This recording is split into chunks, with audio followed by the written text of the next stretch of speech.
अभी हम मौजूद हैं गोपालगंज जिले के बरौली प्रखंड अंतर्गत नवादा में, और नवादा में एक वॉलीबॉल का टूर्नामेंट हो रहा है। उसका आज फाइनल मैच है। और जैसा कि आप कैमरे में देख रहे होंगे, हमारे साथ मौजूद हैं गोपालगंज के नवनिर्वाचित विधान पार्षद माननीय राजीव कुमार सिंह उर्फ गप्पू बाबू। चूँकि यह यहाँ पे मुख्य अतिथि के तौर पे पहुँचे हुए हैं और एक ज़िले में इनका FIR वायरल हो रहा है। किसी उपेंद्र परासर, इनका नाम उपेंद्र परासर है ना? हाँ, उपेंद्र परासर, किसी उपेंद्र परासर नाम के व्यक्ति पे इन्होंने FIR किया है। और FIR यह कहती है कि 60-70 लाख रुपए का गबन उन्होंने इनसे किया है। इस मामले में हम इनसे बात करेंगे। तो सबसे पहले हम स्वागत करते हैं। जी नमस्कार। अच्छा, वह जो आप FIR किए हैं जिले के नगर थाना में, क्या मामला है वो? एक स्वामी उपेंद्र परासर जी बेतिया, बगल के जीरा बेतिया के रहने वाले हैं। और गोपालगंज कार्यक्रम के दौरान उनसे मेरा परिचय हुआ। फिर मेरे विद्यालय पर भी आए। मेरे एक अपना शोरूम हीरो का स्थानांतरित किए थे, उस कार्यक्रम में भी उनको बातौर उन्होंने बुलाया था। और बेतिया में चूँकि मेरा 10-15 जिला में मेरा अपना शोरूम है, Maruti, Tata, Tanishq, Hero, hotels, school business है, और बिहार विधान परिषद के सदस्य भी हम हैं। तो बेतिया मेरा एक प्रतिष्ठान है मारुति सुजुकी शोरूम। तो जब मैं वहाँ गया तो मुझे उन्होंने बताया कि आपके शोरूम से 200 मीटर पर मेरा एक ज़मीन अवस्थित है और आप ले लीजिए, आपके काम का था। चूँकि मुझे व्यवसाय विस्तार है तो उस ज़मीन की आवश्यकता लगी, तो मैं उनको पैसा देते गया, उनको खाते में दिया।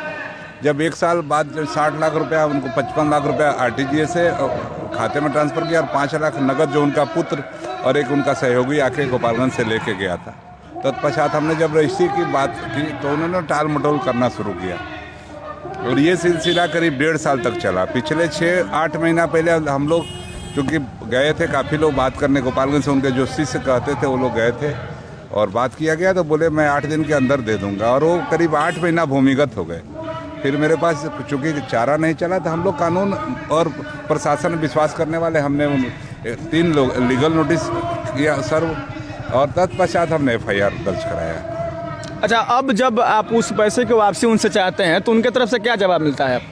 अब तो मेरे सामने आए ही नहीं, 8 महीना से तो गायब ही हो गए। तो मेरे पास कोई चारा, चूँकि हम अधिवक्ता लोग से राय किए, जो मेरे लीगल एडवाइज़र हैं उन्होंने लीगल नोटिस किया। लीगल नोटिस का नहीं जवाब तो हम FIR लॉन्च किए। चूँकि हम लोग कोई भी वसूली अपना कानूनी प्रक्रिया के थ्रू ही करना चाहते हैं और पैसा चूँकि हम खाते में दे रखे हैं, इसलिए मेरा पैसा पूर्णतः सुरक्षित उनको देना पड़ेगा। अगर नहीं देंगे तो कानून उनके ऊपर कार्रवाई करें, बड़ा कार्रवाई करेगा।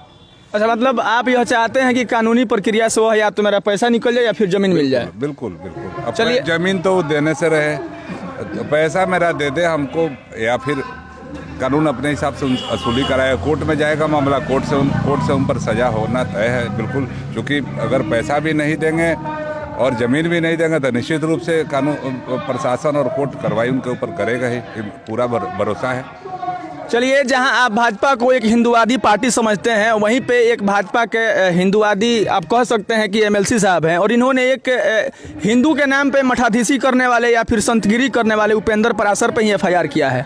बहरहाल, हम उस सवाल से हट करके आज आए हैं नवादा में। आप एक टूर्नामेंट हो रहा है वॉलीबॉल का, इस मैच के बारे में क्या कुछ कहेंगे? नहीं, आपने एक सवाल उठाया है कि परासर, स्वामी उपेंद्र परासर, तो कोई अगर इस तरह का लोग धर्मगुरु, चाहे किसी धर्म का गुरु हो, काम गलत करेंगे तो लोग गुरु के नाम से भरोसा उठ जाएगा। आप एक बात बताइए, समाज में भरोसा किस पर करें? जो आप मंच पर आपको सम्मान देता है, आपको लोग पैर छूता है, आपको आदाब सलाम करता है, और उसके बाद आप इस तरह का घृणित काम करते हैं, उसके भावना से खेल कर उसका पैसा लेके और उससे दूरी बना लेते हैं, तो भाई ये तो धर्म का मामला ही नहीं है। धर्मगुरु अगर ऐसे होते हैं तो धर्मगुरु का क्या काम है? नहीं, इसलिए मैं यह बात कहा कि जहां समाज में यह एक परसेप्शन बना लिया गया है कि भाजपा हिंदुओं की पार्टी है, वहाँ पे मैं आपको रोकना चाहूँगा। भाजपा सबकी पार्टी है और गोपालगंज में अगर विधान परिषद का चुनाव जीता हूँ तो मुझे हिंदू और मुस्लिम का बराबर सहयोग मिला है और मैं जीता हूँ। और चाहेंगे तो मैं आपको एक ब्लॉक और एक पंचायत का नाम आपको बता दूंगा। मुझे वहाँ 100% मतदान और आशीर्वाद के रूप में मतदान मिला है और मैं उसे विजयी होकर जीता हूँ। नहीं, मैं आपको नहीं कह रहा हूं, आपको सबकी वोट मिली है और सब लोगों ने भाजपा का वोट दिया है, लेकिन कुछ लोग हैं जो इस तरह का परसेप्शन बना के बैठे हैं। चाहे जिसके बारे में जो भी हो, MLC साहब नवादा के टूर्नामेंट में पहुंचे हुए हैं, क्या कुछ कहेंगे इस मैच? बहुत बढ़िया, बहुत रोमांचक मैच हुआ और हौसला अफजाई के लिए काफ़ी लोग अच्छा यहाँ एकत्रित हुए थे और मैच काफ़ी रोचक और कांटे का रहा और जो जीत का अंतर काफ़ी कम रहा। कभी लगता था ये टीम जीतेगी, कभी लगता था वो टीम जीतेगी। अंतर्गत हम लोग काफ़ी उसका लुत्फ लिए और लोग यहाँ जो आयोजक है उनको मेरी शुभकामनाएं हैं। इस तरह का मैच होते रहना चाहिए। चलिए, प्रतिभा इससे प्रतिभा निखर के आती है। चलिए हम लोग अब अंतिम सवाल करेंगे। आप चूंकि आप गोपालगंज के विधान पार्षद हैं और एक लड़का है जो कि विश्वविद्यालयों को लेकर के हमेशा आंदोलन करते रहता है, क्या कुछ मतलब एमएलसी साहब के तरफ से गोपालगंज में विश्वविद्यालय खुले, यह प्रयास दिखेगा कि नहीं?